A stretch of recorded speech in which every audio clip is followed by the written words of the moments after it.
I can just jump right into the conversation, but tonight is, I think, what, the third or the fourth session, and there's Beth Clark. Welcome. In March for Mental Health, sponsored by the Cathedral Bookstore. And we welcome you to this session. It's going to be really interesting. We have the Reverend Dr. Robert Flanagan. And he is currently the Dean Scholar at Virginia Seminary in Alexandria, Virginia. He's a priest in the Diocese of New York and has been there for 20 years. He is the adjunct, he's on adjunct faculty at the General Seminary, and he is the author of a book called Courage to Thrive. And I've looked at a description of the book and it looks really interesting. Tonight, since we've been talking about mental health for the past month, Bob's going to talk to us about the challenges and the fears of what it's going to be like when we all are allowed to go back to church live and in person. And things like how to reconstruct or construct your community. We were one way before COVID, and now how do we get back into that? So I'm going to turn this over to Bob, and we'll see how the conversation goes. I know we usually have 15 minutes at the end for questions. And Bob, it's up to you if you feel comfortable having people put in the chat their questions and we can address those. And if you have, sometimes these conversations can touch a sensitive bone in our bodies. And so if you have a private question, you can click in the chat under, send a private message either to Bob Flanagan or myself, and we'll make sure that I'll make sure that he gets the question, and then we can, get back to you on that. So anyway, welcome everybody, and let's enjoy the discussion. Thanks, Mary. I really appreciate it, and thank you all for tuning in and being a part of this. I have a story. I want to start with a story, and but before I do, I want to say that if we're going to be a small group like this, feel free as we go along. I think putting in questions in the chat or the Q&A are helpful, just for us to get a flow with it. But we will be able to open up things to have comment if we feel that's helpful as well. So if we get a few more folks on, it might be a little bit harder to do that. But for now, let's do that way. As I've put up a background that comes from some stained glass window at the Tower of London, and I'm one of the chapels there. So it's much more appealing a background than the apartment that I'm staying with at the seminary. But all things considered, things are.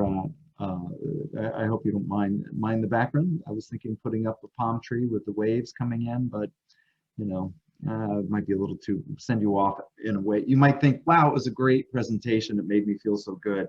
And it really wasn't me, but it was the waves lapping at the tropical beach.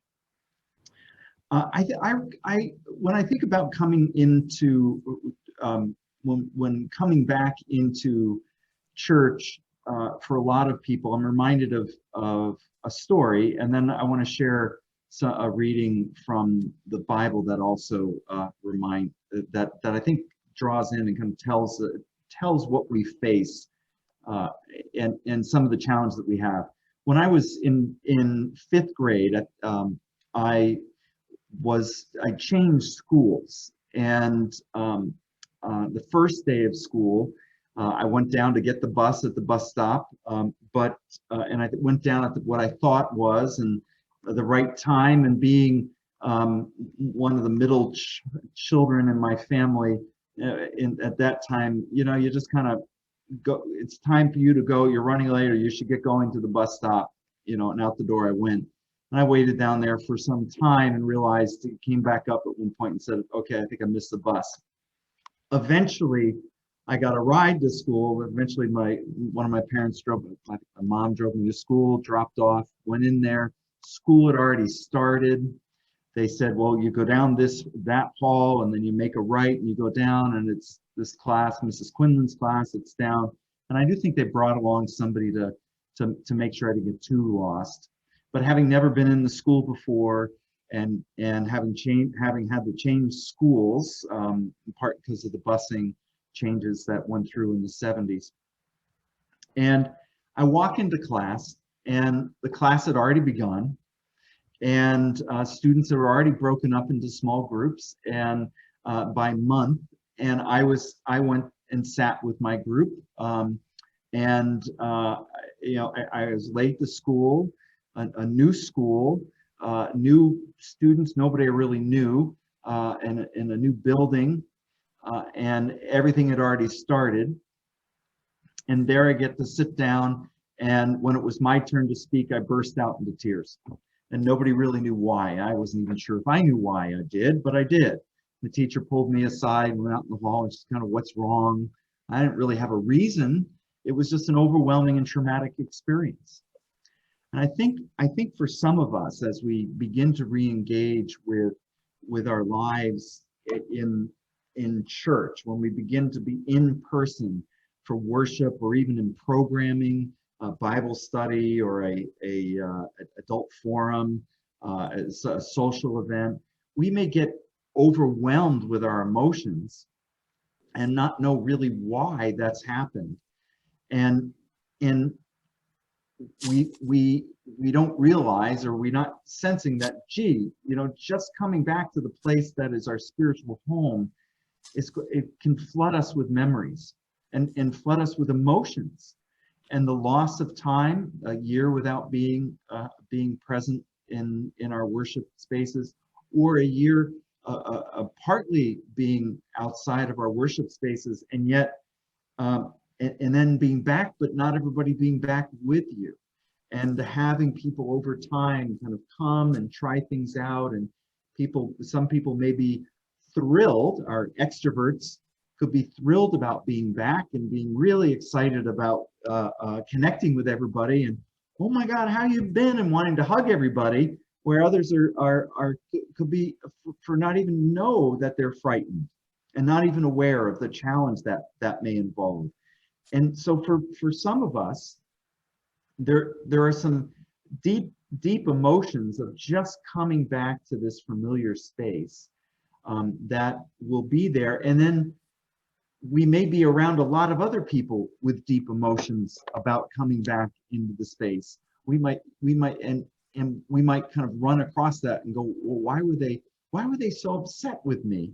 Why didn't church go so as well? Or why was coffee hours so weird, or just strange, or out of sorts? And these are the emotions that we can carry. In the Bible, I was reading recently from the book of Ezra, which is one of the first books after we get through the Chronicles, and after Second Chronicles comes Ezra, and the people, many Israelites, had been taken away by the Persian Empire to Babylon, and they had lived there. And at one point, the king says, you know what, you can return, and we're going to give you things to return, and I want you to rebuild your holy place. I want you to rebuild the temple, and I want you to allow you to have that. And he gives them lots of items of silver and gold, and of animals to sacrifice at the temple. And they arrive back there and begin in Jerusalem and begin to rebuild the temple. Well, there have been people who had lived in Jerusalem area, and they were from the tribes of Judah and Benjamin, and they hear about the temple being rebuilt and the exiles coming back, and so they go and they say, hey, we want to help you. Welcome back from exile. We want to help you. We're we're of you too. We're Jewish and we want to help. And the exiles say, no, the king of Persia said that we're supposed to do this, so we're going to do this. And what happens there is that those people who have been living in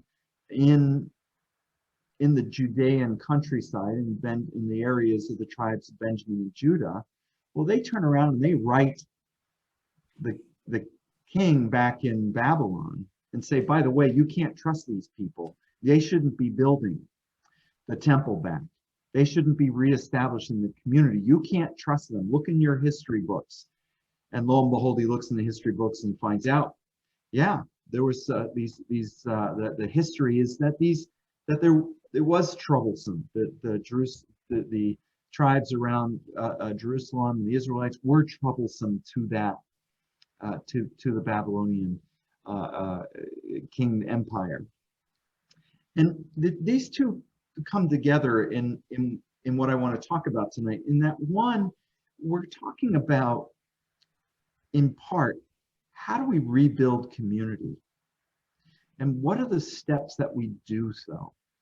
Like the Israelites coming back from exile to rebuild the Temple Mount and rebuild the temple. How do we, as church, rebuild ourselves as a community so that we wind up in a place where everybody's helping to reform the community? I mean, clearly there was trauma on both sides of the group of Israelites. The one group who stayed, who weren't taken away, well, they were lamenting the loss on the ground there of having been destroyed by the king of Babylon and the armies, and then the others being removed from Jerusalem, their home.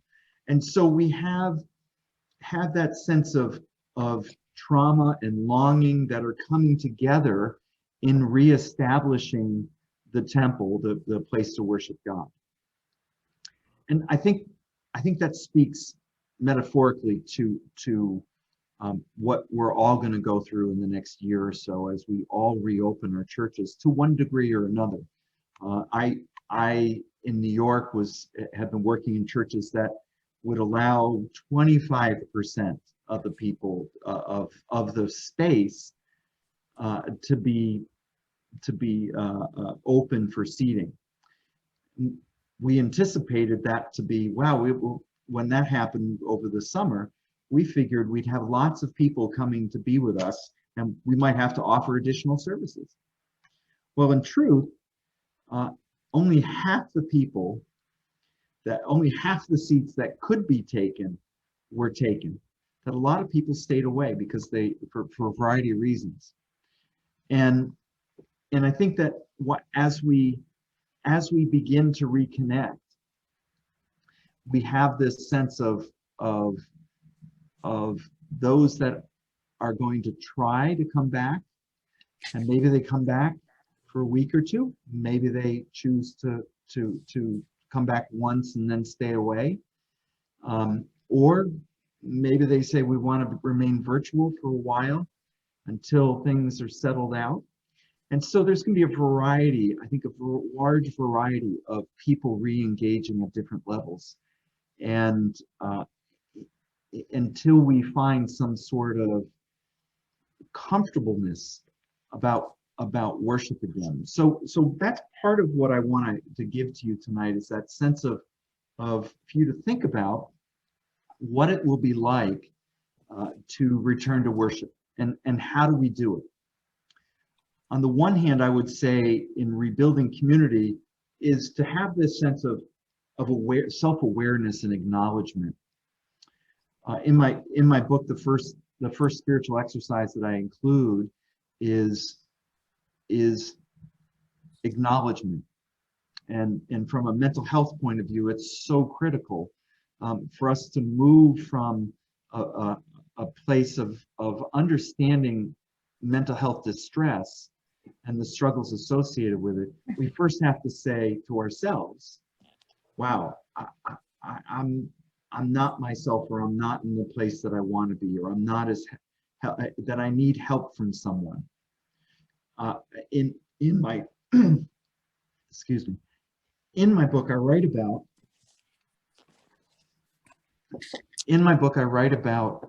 in the acknowledgement section. I was sitting across from a doctor and my internist, and he all of a sudden said, he wrote down on the diagnosis, it said depression and anxiety.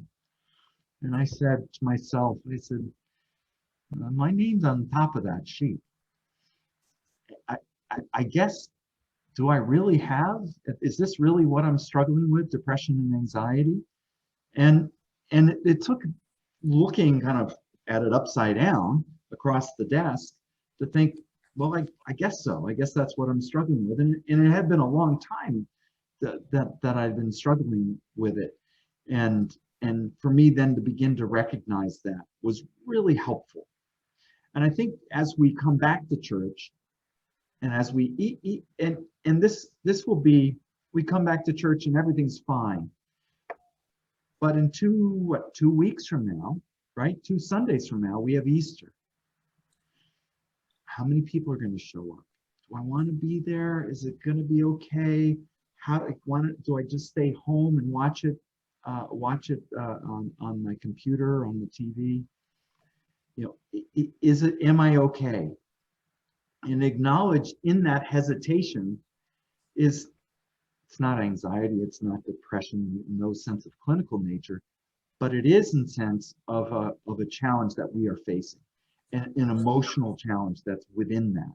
And so what I would suggest is the first thing you do is acknowledge that, you know what, returning to church is going to be hard, partly because our culture, our society has made it hard. Our governors have said, and our medical professionals said, well, church is a risky place. We could spread the disease at church.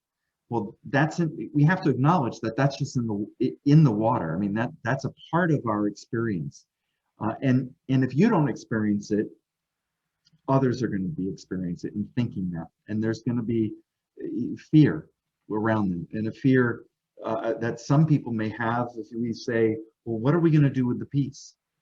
Are we going to skip it? Or we open up the bulletin and say, oh my God, the peace is in the bulletin. What do I do? As clergy, I would suggest to my students is being really clear up front about exactly what you're going to do, because it lowers the anxiety level of the congregation. And that's so critical. To be able to anticipate what's going to happen and that allows people to feel more comfortable. What are when the day comes that we're allowed to sing without a mask on, how is that going to feel, right? In the congregation. It's one thing to sing in the car, right, or at home, or what, but what is that going to feel like? And for all of us to do that again, when the medical folks have said, well, singing can get you in trouble because it can spread farther. So at some point, we hope, the congregations will embrace singing again. And what does that feel like? And what will that raise inside of us? And I would say is that it will make us anxious, or if not everyone, most people. I might argue that those that are saying, bah, okay, perhaps they're like me and struggle to really connect with your emotions, all the time, and to say, okay, step back and acknowledge that this is going to be a challenge to face. Not that we can't face them, but acknowledging them will give us more courage to be able to move through these events in life, and to be able to make those decisions where we feel safe. In the introduction of my book, I use courage for a reason.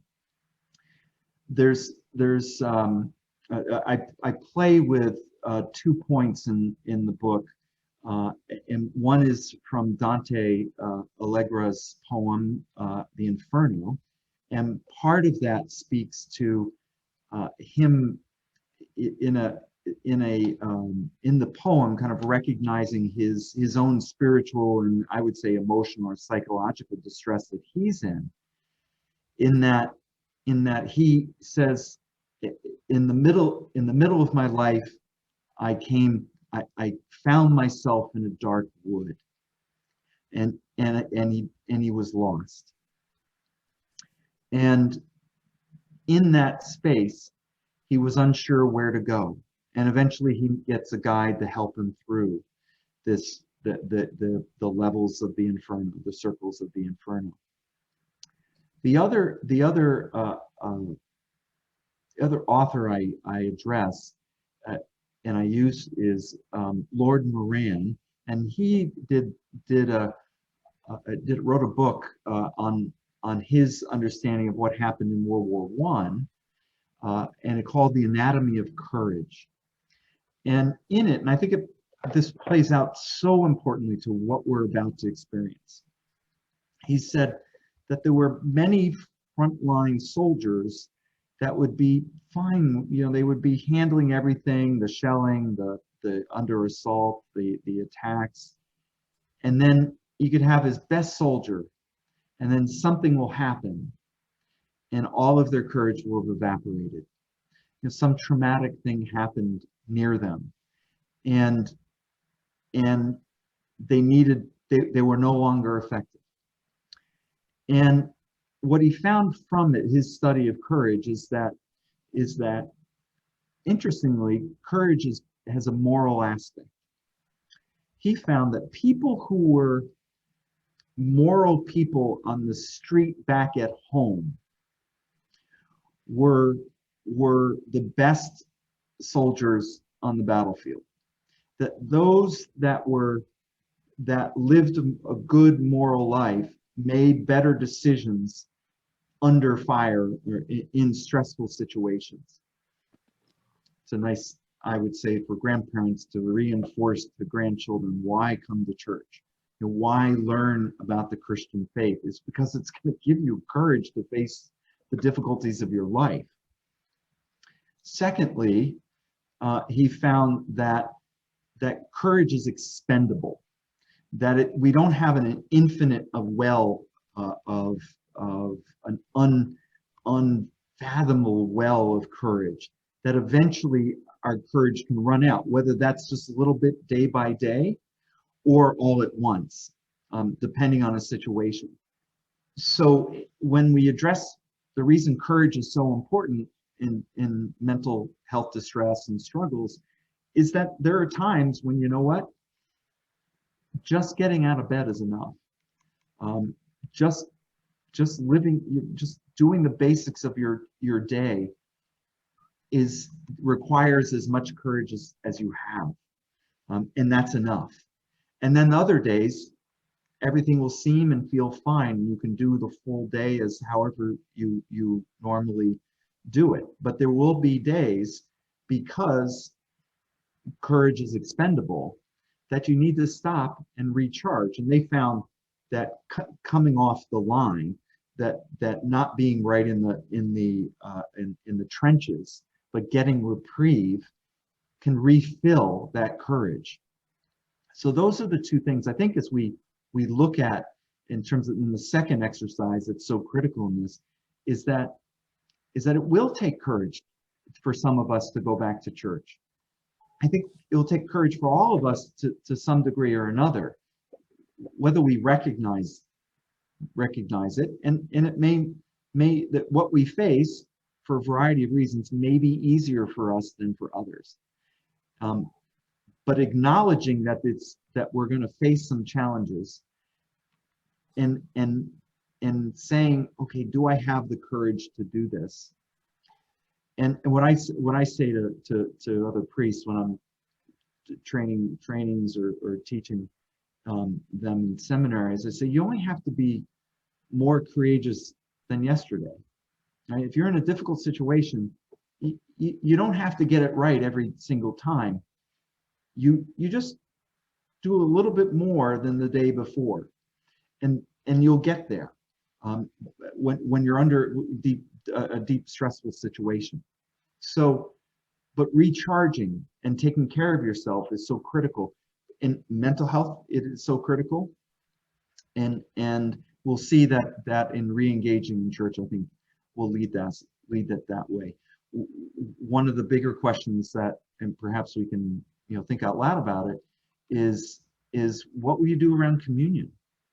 What, and will it just be communion in one kind? Will it be in both kinds? I know that in some churches they're offering communion cups with wafers.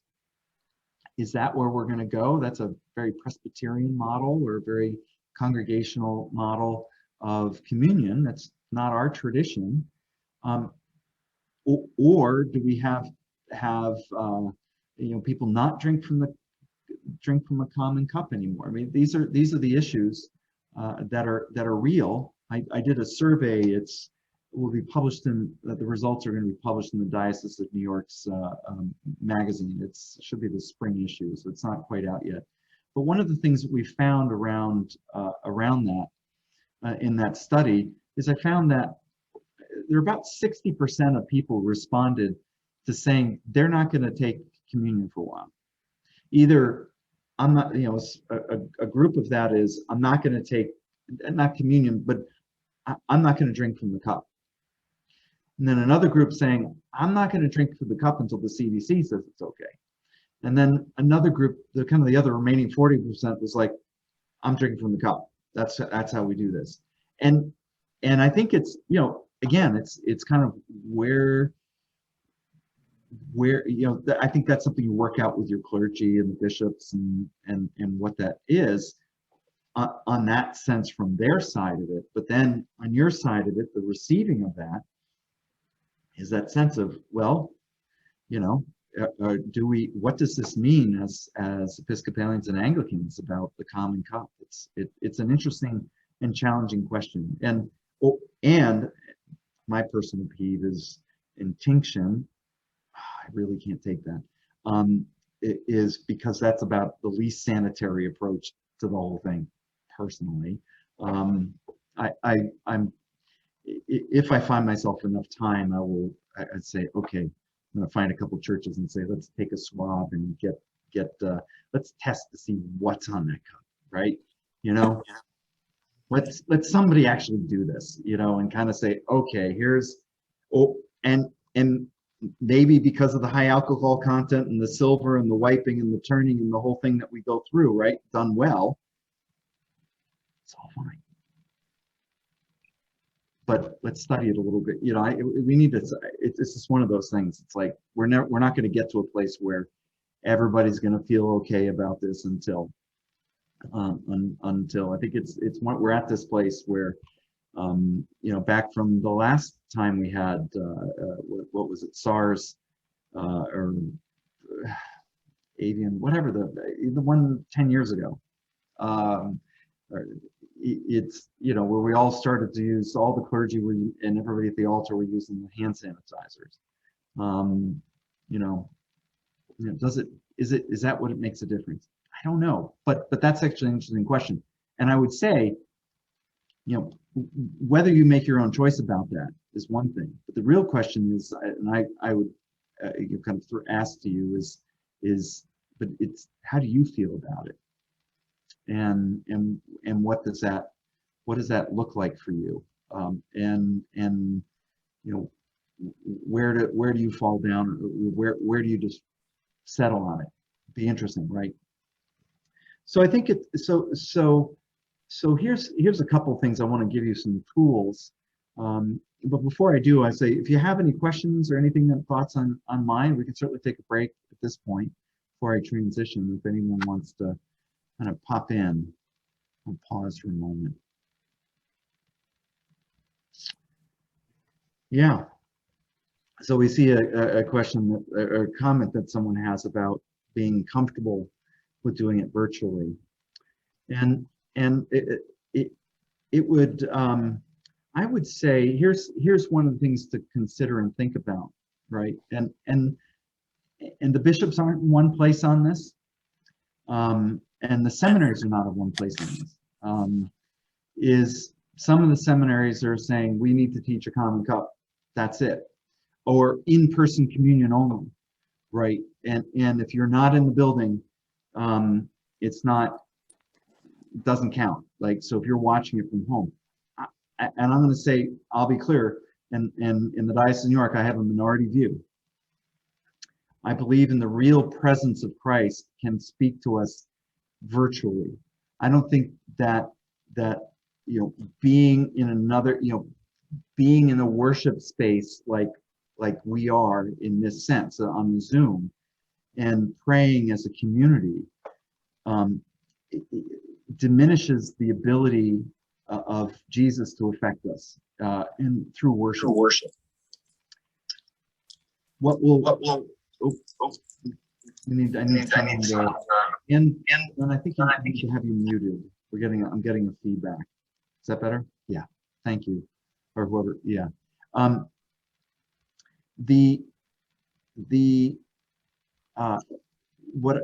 Where I've settled on this is through a spiritual communion prayer that was written by an Anglican, and it was brought up to us by I was made aware of it by Dr. Meyer Dr. Ruth Myers over at CDSP Seminary, the one in San Francisco, Church Divinity School of the Pacific.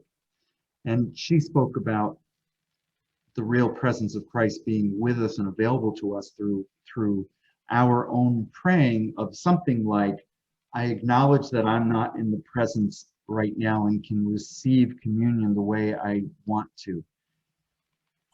But God, if I come to you humbly, acknowledging that you can work through this mode, through this separation of communion, and I can spiritually receive the body and blood of Christ. I think that's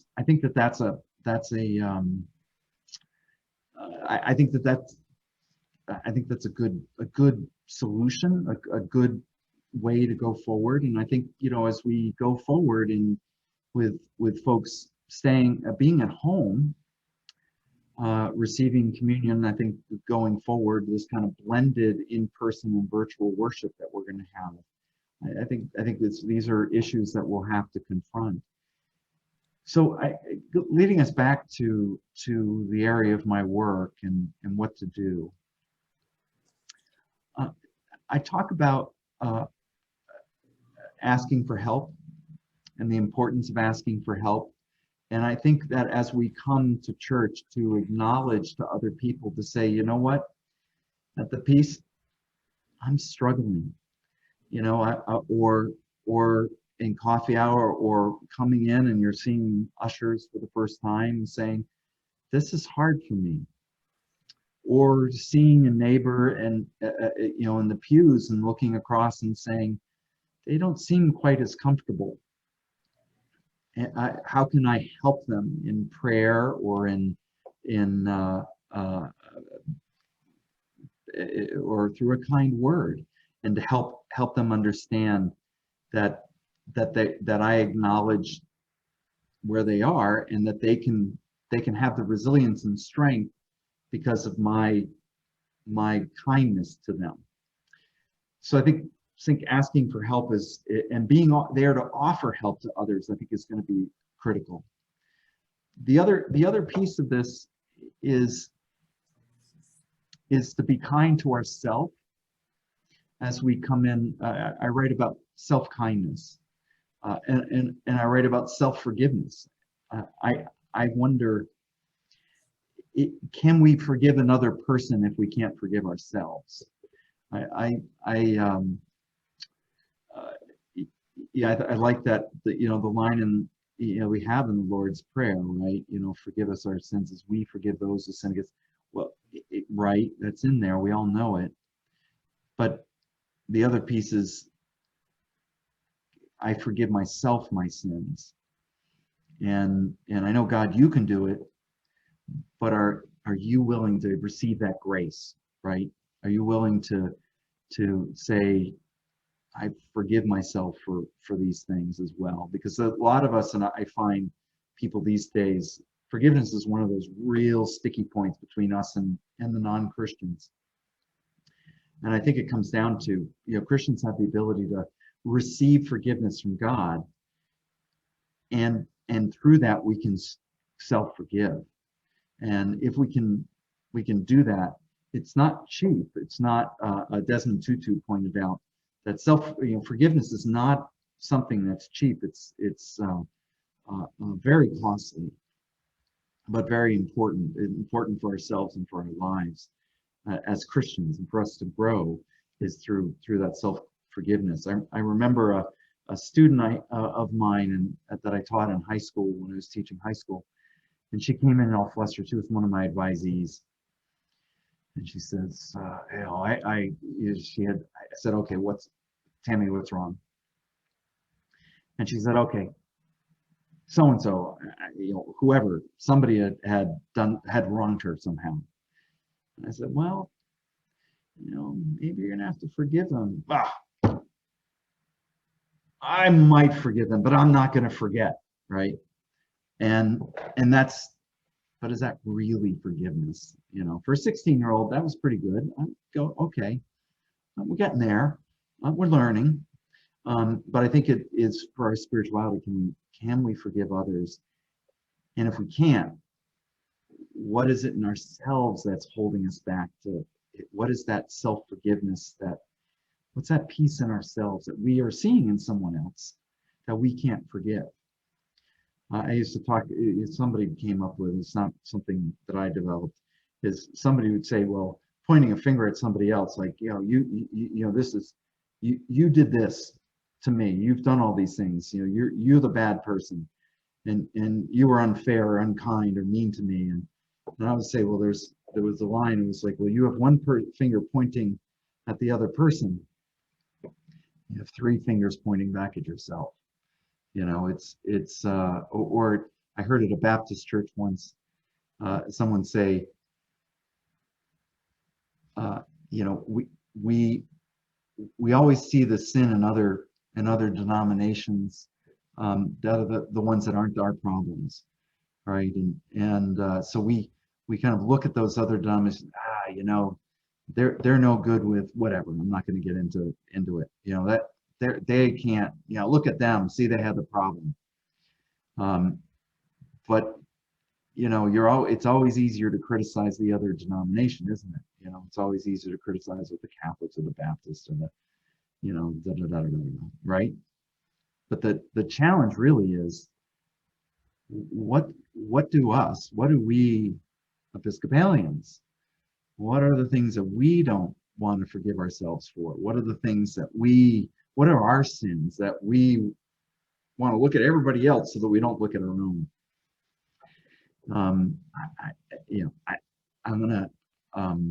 I'll hazard a guess that, again, coming from where I am, from the Diocese of New York, we struggle with alcohol, and it's no surprise that AA was started in the Diocese of New York at one of our churches. It's no surprise to me, and it's just one of those issues, and we've seen General Convention kind of working at it. They will, certainly after one incident, they'll come out with strong statements, and then things soften up over the years. And so there's this sense of what are our challenges? What do we need to forgive ourselves for? So that's one of those things, I think, as we go forward, as we look at our own mental health issues and what can heal us and what can bring us to that place of thriving, is to cut ourselves some slack. Really, to say, what, it's okay. It's okay to feel these emotions. It's okay to have these challenges. And if we do, we can, and acknowledge them, we can then begin that road to a place of where we can truly thrive, and we're not caught and stuck, if you will, at times, with our own stuff. This this is a good place for me to pause once more. If someone has a thought that want to add, I have a couple more that is spots I definitely want to talk about, but I want to make sure that if there are some things that of interest to you, that you get a chance now.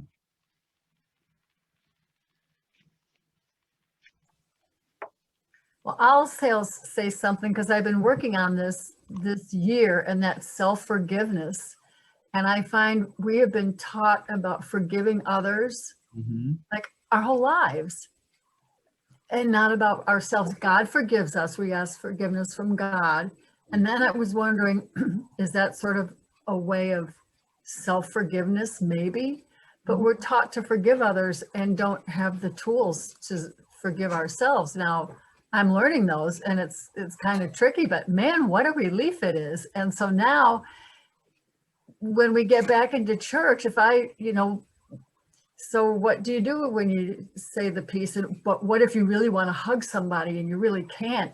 Just all of those things, that knowing that it's okay to feel that way, and like you say, not to beat up on yourself. So those were helpful words. Good. Yeah, we're going to wind up, right?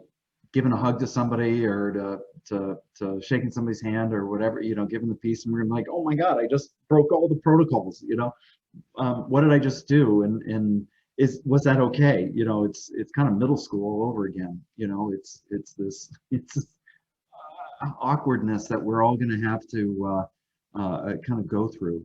Yeah, and I think, unlike middle school, where we're too consumed with all of our hormones and emotions, and everything's just a confluence all at once, that we can be in that place where we sit back and say, you know what, it's okay, because I'm really longing to connect with people, and I may have overstepped that bounds, but I did it.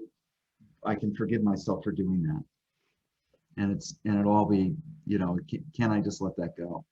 I think it's, and then sheepishly kind of looking down the aisle, right, to say, oh, did the priest see that?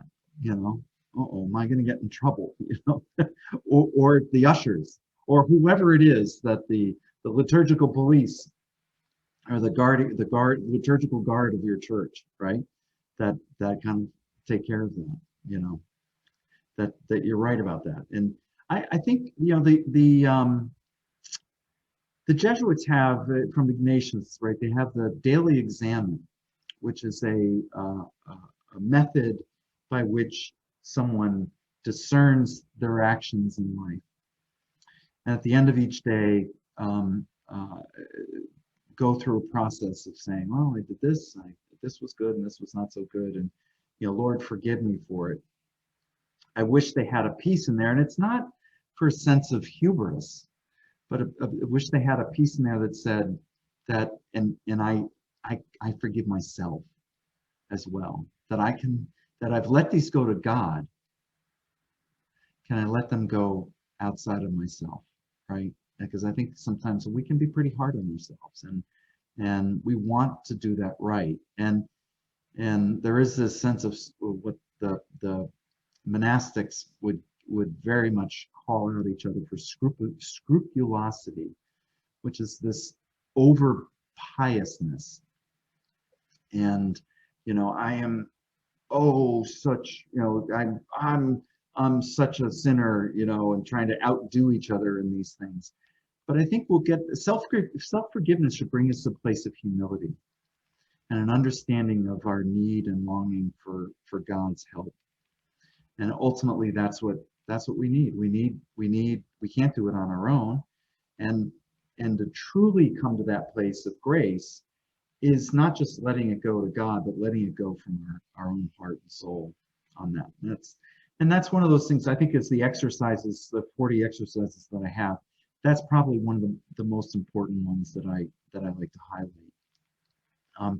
I bring in that we all need angels, and guiding us, and that angels are, we don't talk about angels kind of in church. I don't know too many preachers that get up there and say, really spend a lot of time on angels. And maybe you all have some that do. We don't spend a lot of time in that, but the Bible does, and the Bible's, these angels are messengers and how can we listen for the messengers in our own lives that can guide us from bad places into better places and guide us into health. And sometimes those angels are our children or our parents, and sometimes they're perfect strangers, and sometimes they're the angels sent by God to care for us. And I think that one of those things that we can consider, and one of the exercises that I have in there, is to consider how the Bible says they're angels, and angels have a very important role there. How do we acknowledge that in our life? I think that's an important thing. It's a challenge because in our rational way of looking at things, in our post-enlightenment selves, we don't do a lot of that. We don't look at that kind of spirituality that's so important and critical, and acknowledges that sense of something greater than us, without falling into the medieval sense of angels and overdoing it. But we've come so far from that, discarding that. I think we can pick up some of the teaching on angels and not fall into schism and heresy, too much. So angels are important. But I want to spend, as we kind of get toward the end of our time, is the last few of the exercises in my book, because I think that they're so important. I talk and I oh goodness, I was reading someone, and I can't recall it right now. I've done so much reading the last couple months. And it affirmed what I sensed and what I wrote about, but I didn't have the theologian behind me, or the tradition behind me, when I wrote this about joy. I think there's a difference between joy and happiness. And happiness is this emotion we can be happy about, and we can be delighted and happy about things. We can be happy about that the rain has stopped, or that it's raining, or that spring is here, or a variety of reasons that things can make us happy. But joy is something different. Joy, to me, is a state of being that really develops and emerges from our soul. And joy is this thing that is not encumbered in that same way of emotion, that happiness, and we can be happy one day and sad one day. Joy is something deeper and settling in our soul, and is really immovable. That we can be, Paul gets into this, right? We hear it in his writings about how he can be joyful because of his relationship to God, not because of his circumstance. So he can be imprisoned and be joyful. He can be shipwrecked and be joyful.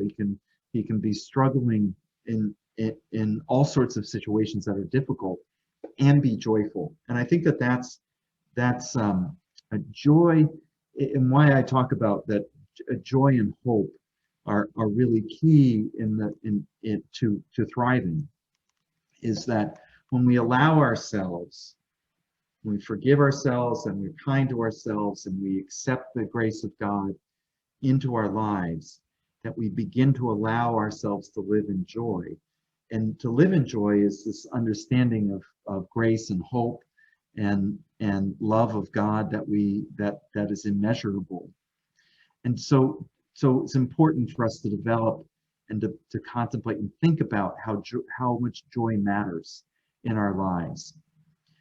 The other things I would point out is that sense of hope, and that hope is that which builds us all along. Hope is a part of that. It's kind of the fuel for the journey. And as we go through our lives, our spiritual lives, and we want to be in that place of hope, it's again, a call upon Paul here is that sense of hope that, and I think it's critical for us in terms of mental health distress, is that at some point there's a sense of in a state of kind of chronic or long-term challenges that we may have with mental health distress or struggles or disorder or illness, that at some point there's something that's happening to us, and then there's this other sense of almost an observer of saying, and this certainly happened to me, okay, I'm having anxiety, that I'm struggling with this, but that's not the core of my being. It still remains hopeful, and within that I can, in spite of what's going on to my body physically, that hope is this sense, as Paul writes, hope does not disappoint us. And the reason why is, he writes in Romans 5:5, because God's love has been poured out into our hearts through the Holy Spirit that has been given to us. So Paul can be afflicted, any one of us can be in challenge and distress, but it doesn't mean that we need to be hopeless. And that taking the time to work through with good professionals and a good plan of action toward mental health issues, that any one of us can retain hope and move through and move beyond the challenges, or exist with our challenges in ways that don't debilitate us. And so it's important, those joy and hope. And I would throw in the other part of it, which is the third one I would say is peace. And if anything, the Episcopal worship is a worship that the liturgy of the Episcopal Church is a liturgy that strives to give us peace. We're not Pentecostals, and Bob, yeah, I have to interrupt, and I'm so sorry to do this, but we have 5 minutes left for anybody with questions, but you have offered such helpful advice, at least for everybody else. Are there people who have questions or comments or observations or tips to offer?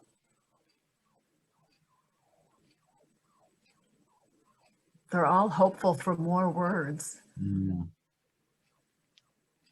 Anybody? Yes. Manny has a question. Hi, Manny. Yep. Bob, let's take a practical case. Applying these principles to your governor, Governor Cuomo. I live in Connecticut, Manny, so it's I will not take credit for Governor Cuomo. But go ahead. He may not be an Episcopalian or even an Anglican, but no, he's been accused by 7 or 8 women of misbehavior. Yeah. How would these principles apply to him? What should he do about forgiveness, self-forgiveness, and so forth? Would you comment on that? If I was the spiritual advisor to the governor of New York, that's a challenging question, right? You know, because only because of knowing and seeing what's happened is that, you know, the challenge of the governor right now, as I see it, and we'll put the politics aside.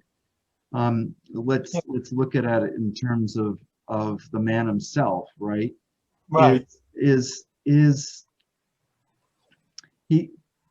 He seems to be caught in this place of it would appear, and not knowing him well at all, you know, not knowing him, is that there's a hubris, there's a pride that he feels in many ways, that he can just kind of outlast these problems by dragging his feet. That's kind of that he doesn't believe that he may say, well, you know, I might have done something wrong, or I didn't. So that would be denial. Again, all of these things are kind of we would traditionally call them all kind of sinfulness, right? You know, if we look at the spiritual gifts of Galatians 5:22-23, You know, those are humility and gentleness and patience and love and peace. The 9 of them there, you know, we're not seeing that from him. So, you know, what your deeper question you're asking is if he's unrepentant, does he, you know, how does he approach forgiveness? I teach a Bible study with a Roman Catholic priest every week in the Diocese of New York. It's an ecumenical thing we offer, and I think I'll be interested to bring this question up to him. The challenge for them, right, is that a lot of the priests there are, you know, struggling with, you know, is he really, you know, without going to confession and without really, you know, kind of finding some sense of contrition, you know, he has work to do. What I would say is, yeah, I would love him to read my book, and then he would, you know, kind of hopefully see the errors of his ways. I mean, he's fighting, you know, he's fighting for his political life, and he feels that you know, he's a bit of a bully. Well, may not be, he might be more than a bit of a bully, but he can be a bully. And listen, on the one hand, a bully's a good thing because he's willing to really kind of be in your corner, right? Which is him at his best. Him at his worst is that he's been abusive to men and women, and been appropriate for men and women. And most of the political, you know, the political leaders in New York want to see him gone because he's lost his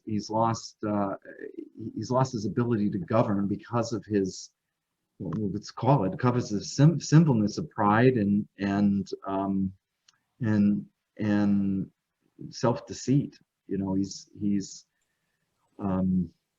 been inappropriate, and you know, yeah, does he?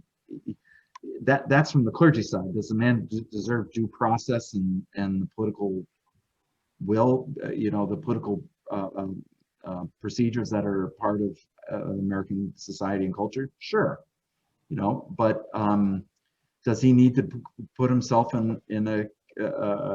Does he need to sit down with Cardinal Egan and hear from him? Yeah. Is he going to do that? I don't think so.